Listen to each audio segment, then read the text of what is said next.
Olá pessoal, aqui é a professora Deriane Gomes e nós vamos falar agora sobre carbúnculo hemático, também conhecido como antrás. Nós podemos encontrar essa doença com 4 nomes diferentes, que se referem à mesma doença. Então, o carbúnculo hemático, antrás, como já foram mencionados, anthrax, que é o nome utilizado em inglês, mas muitas pessoas conhecem a doença apenas por anthrax. E febre esplênica. No Brasil, nós temos uma grande ocorrência do antrás na região sul do país. Então, essa região ela é endêmica por Bacillus anthracis, que é a bactéria causadora do antrás, e nessa região também é muito comum surtos em animais, e por conta do manejo desses animais, ocorre também a transmissão para humanos, então a gente tem casos humanos também na região sul do país. O agente causador dessa doença é uma bactéria chamada Bacillus anthracis. O Bacillus anthracis ele é uma bactéria que vive normalmente no solo, é uma bactéria saprofítica, mas ocorre principalmente em solos em que tem umidade, matéria orgânica e que esses solos têm uma tendência à alcalinidade. Ainda para complicar um pouco mais a situação, ela é uma bactéria que forma esporos. Então, esporos são estruturas de resistência, né, dessas bactérias e que conseguem sobreviver por muito tempo mesmo. A forma vegetativa do Bacillus anthracis não é muito resistente, porém esses esporos existem relatos aí de que esses esporos já sobreviveram por mais de 70 anos, por exemplo, em material contaminado. Agora o momento cultura, todo mundo já deve ter ouvido falar sobre as maldições de faraós. E aí a gente tem uma historinha que é a seguinte, foi aberto aí o sarcófago do faraó Tutankhamon e havia uma maldição, né, que quem abrisse violasse a tumba dele, o sarcófago dele, morreria. E de fato, muitas das pessoas que participaram dessa primeira expedição, né, na qual foi realizada a abertura da tumba, elas morreram num período muito curto. Só que o que acontece? Tempos depois, um grupo de pesquisadores fez o levantamento de micro-organismos que existiam lá na tumba. E adivinhem quem que eles encontraram? Bacillus anthracis. Então, eventualmente pode ser que a maldição aí esteja associada à presença dessa bactéria na tumba, no sarcófago desses faraós. Uma outra característica que provavelmente alguns de vocês já ouviram falar é que o anthrax ele pode ser utilizado como bioterrorismo. Nós veremos mais para frente que quando inalado ele pode levar à morte em 24 horas. Então, houveram já alguns indivíduos que tentaram enviar aí bacilos anthracis na correspondência de políticos, de presidentes, de senadores. Então, já foi enviado para a Casa Branca. A gente tem um caso aí no Brasil de que tentaram enviar um pó para a embaixada. Só que o que acontece? Em alguns casos, de fato, é bioterrorismo. Em outros casos, as pessoas se apropriam disso, dessa informação, e tentam aplicar trote, né? Então, acondicionam aí talco, farinha dentro de envelopes e enviam para esses órgãos governamentais. E isso causa pânico, né? Porque de imediato não tem como a pessoa que abre essa carta saber se é anthrax ou se é algum outro produto. E é necessário chamar uma equipe de biossegurança, é necessário fechar o local no dia, enviar todo mundo para tratamento médico, para investigação médica.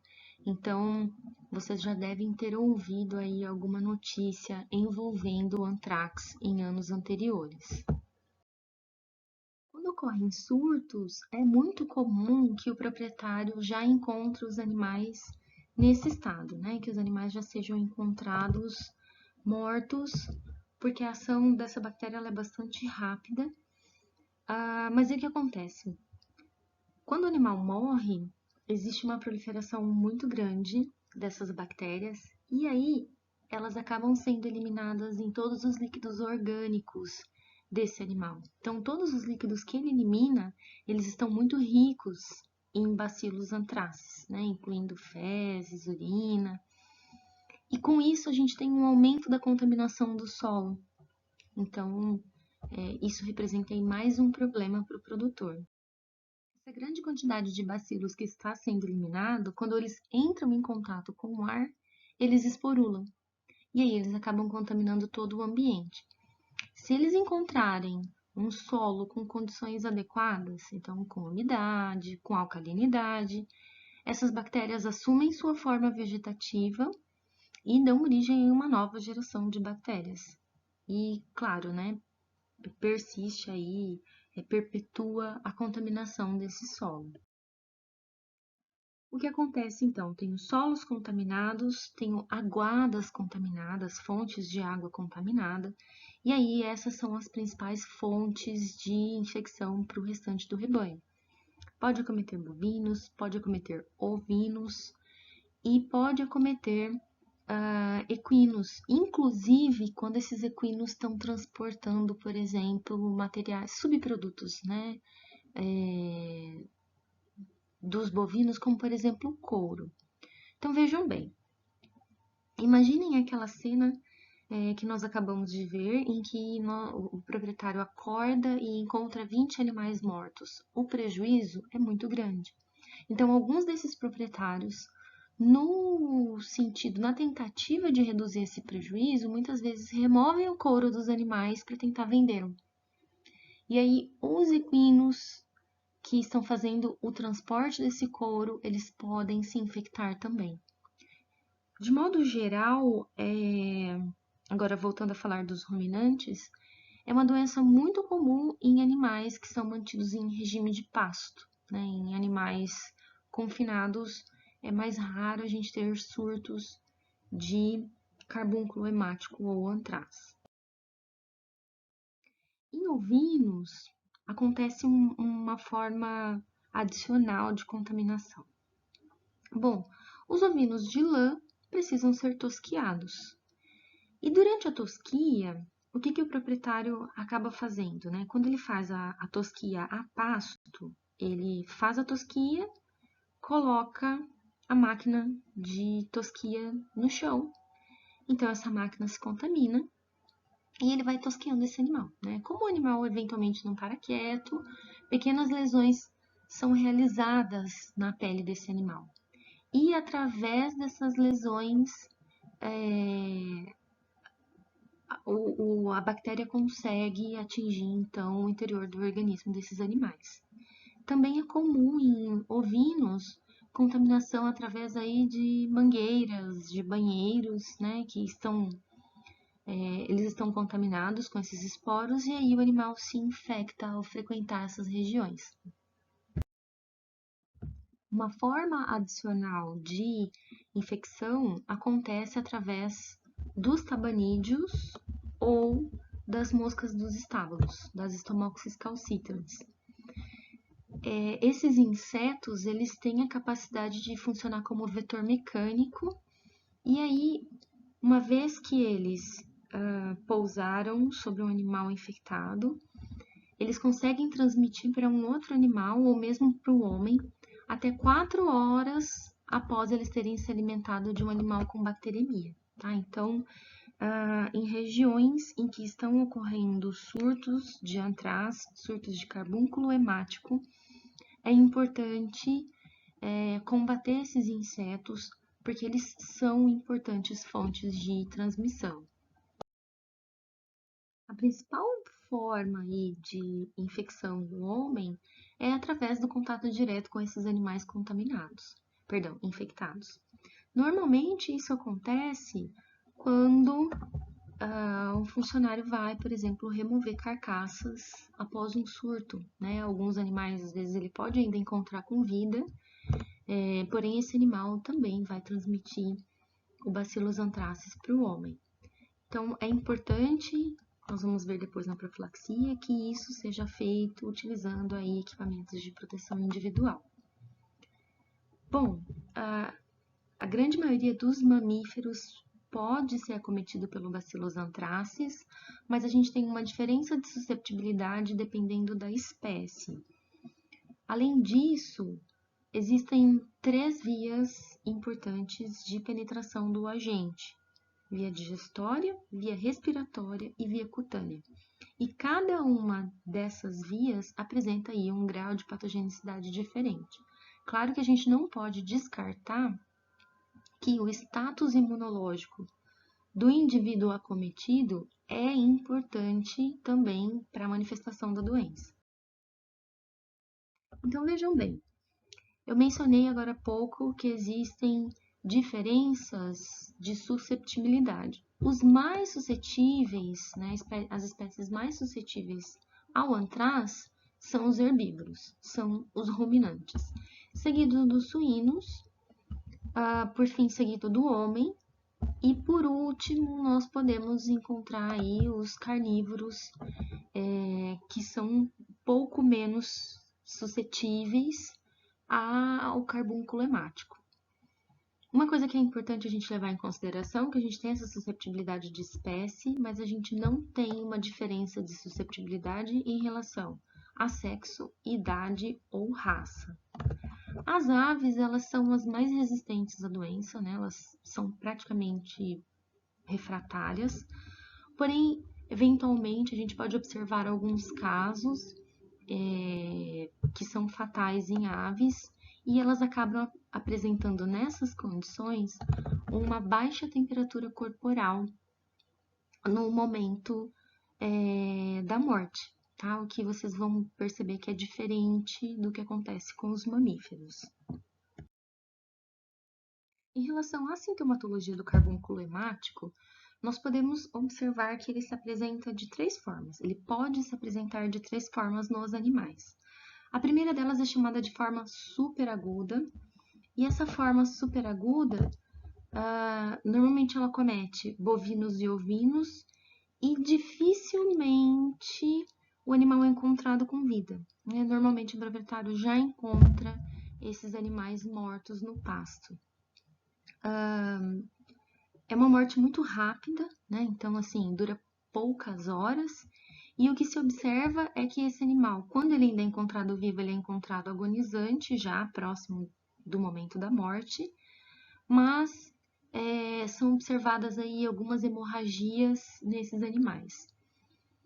Um outro evento que é observado é que a temperatura corporal desse animal está elevada, diferente do que aconteceu com as aves.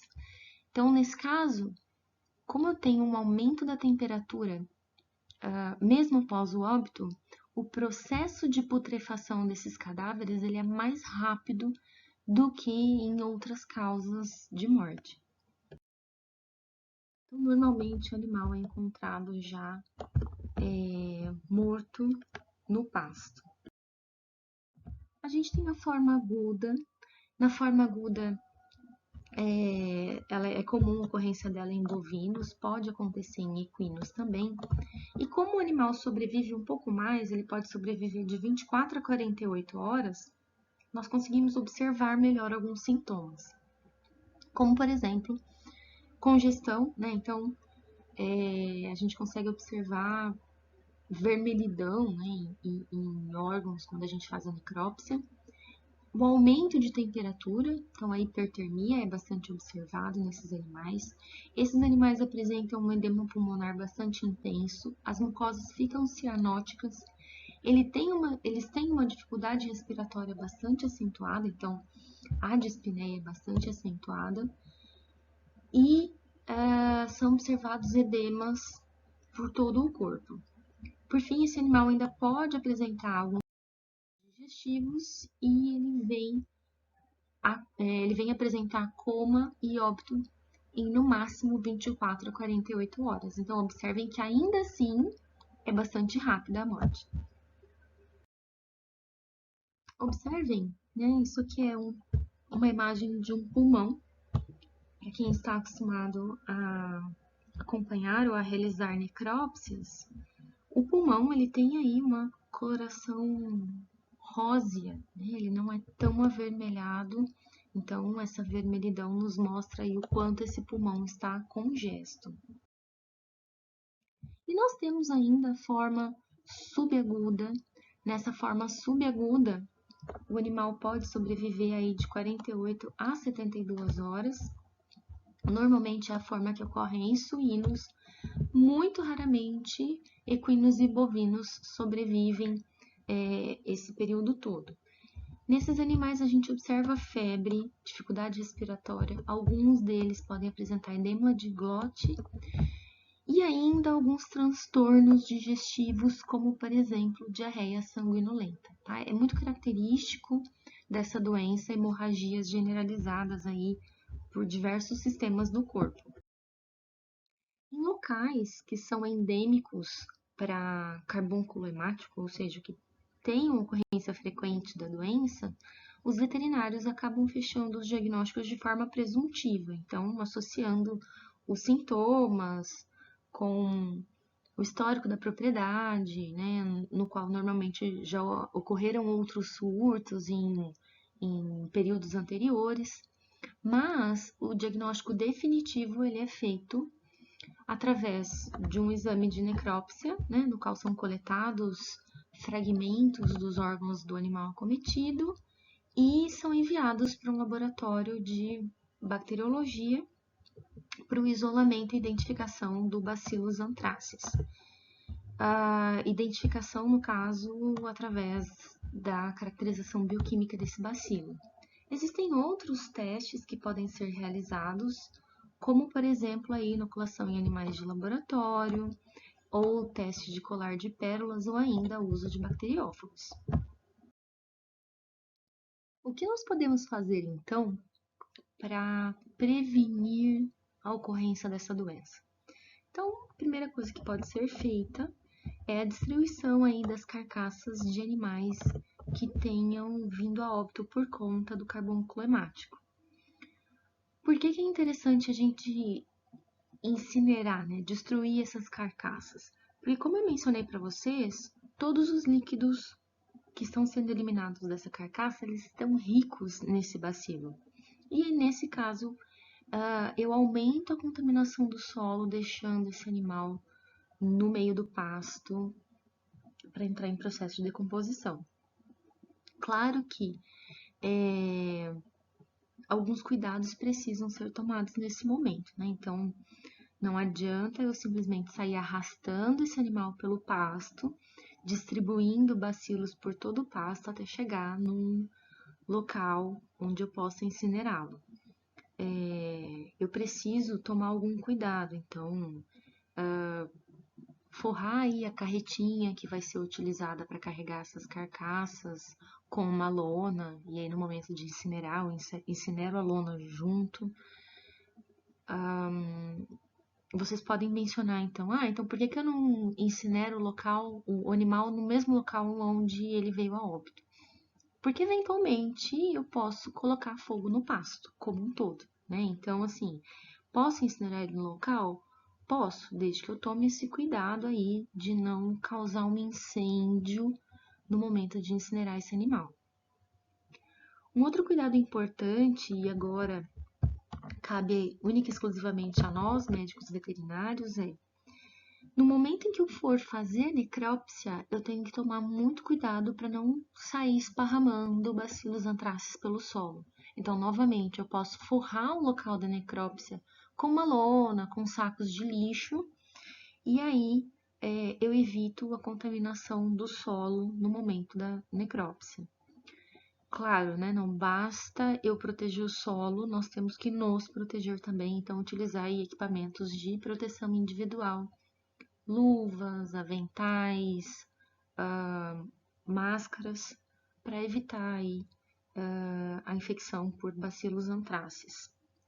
para quem trabalha com ovinos de lã, é importante aí tomar cuidado no momento da tosquia. Então, evitar ferir esses animais durante a tosquia e evitar que as máquinas utilizadas para tosquia toquem o solo ou toquem locais contaminados e, consequentemente, você venha a contaminar, a infectar esses animais. Bom, existe ainda uma vacina, ou melhor, várias vacinas, né, para carbúnculo hemático. E se está tendo surto na sua região, o recomendado é que você faça uso dessa vacina.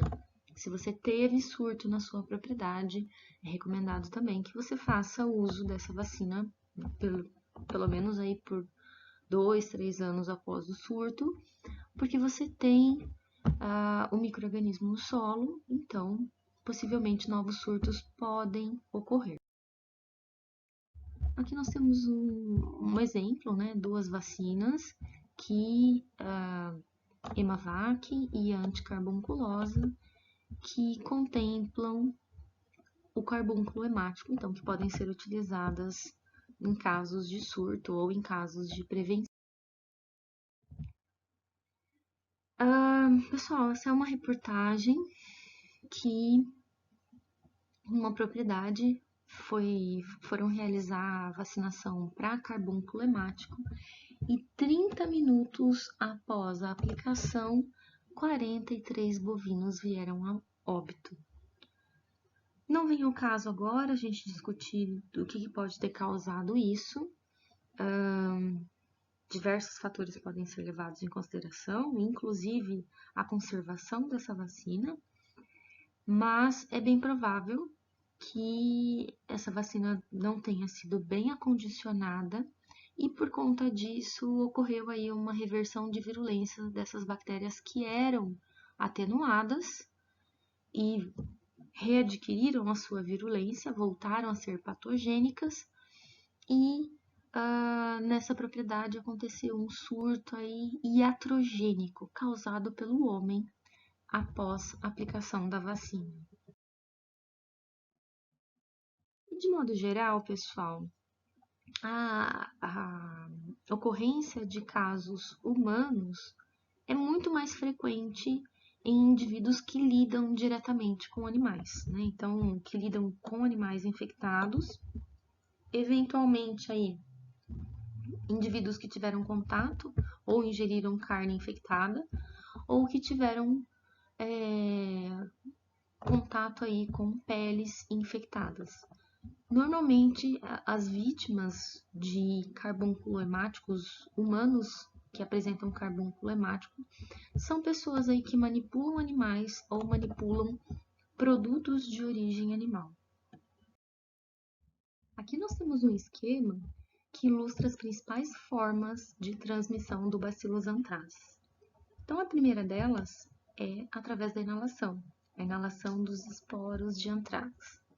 A segunda delas é a penetração via digestória através da ingestão de carne ou de derivados cárneos que estejam contaminados com anthrax. E a terceira forma de penetração desse agente no nosso organismo é através do tecido cutâneo. Então, através de lesões nas quais o indivíduo entra em contato aí com esses líquidos corporais eliminados por animais infectados, por carcaças, ou ainda através de picadas de insetos, que ao mesmo tempo criam uma lesão e inoculam a bactéria no hospedeiro. Bom, da mesma forma que existem 3 formas de transmissão, a sintomatologia ela está diretamente relacionada com a forma com que o indivíduo adquiriu a doença. Então, se a doença foi adquirida através de inalação, os sintomas apresentados vão ser representados aí por uma infecção pulmonar. O indivíduo acometido por carbúnculo hemático, o indivíduo acometido por anthrax, nos primeiros dias ele pode apresentar uma sintomatologia inespecífica, similar a uma gripe. Só que o que acontece? esses sintomas similares a uma gripe, eles evoluem rapidamente para problemas respiratórios muito graves. E a doença se caracteriza, ela se desenvolve de uma forma que, se não for tratado, a taxa de óbito pode ser muito próxima de 100%. E um outro nome que essa doença acaba levando quando a síndrome respiratória é apresentada é doença de Wool-Sorter. Além dos sintomas respiratórios, a gente consegue observar aí hemorragias, edemas pelo corpo do indivíduo acometido e o óbito sobrevém muito rapidamente. Nós temos ainda a forma gastrointestinal, e a forma gastrointestinal ela é caracterizada aí por vômitos e diarreias sanguinolentos. E se o indivíduo não for tratado, a taxa de óbito fica entre 25% e 60% dos casos acometidos. Lembrando que essa forma ela acontece após a ingestão de carne ou de derivados cárneos que estejam contaminados.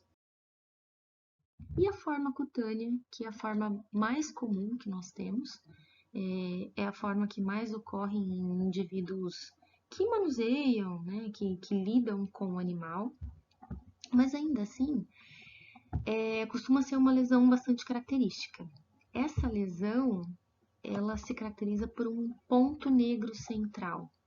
E aí, a partir desse ponto negro, se dissemina uma lesão avermelhada, então é uma lesão bastante característica. É a menos letal, a forma menos letal da doença. Os casos não tratados, apenas 20% podem vir a óbito. Então, observem que a gente tem uma lesão, e essa lesão, ela tem um epicentro enegrecido. Nós temos outras lesões similares aqui, então observem aqui, né, uma lesão com o centro enegrecido, e aqui também. Por fim, aqui nós temos uma lesão muito mais extensa, acometendo aí o braço desse indivíduo. Bom, pessoal, o que nós tínhamos para comentar sobre carbúnculo hemático era isso. Quaisquer dúvidas que vocês tenham, fiquem à vontade para entrar em contato comigo.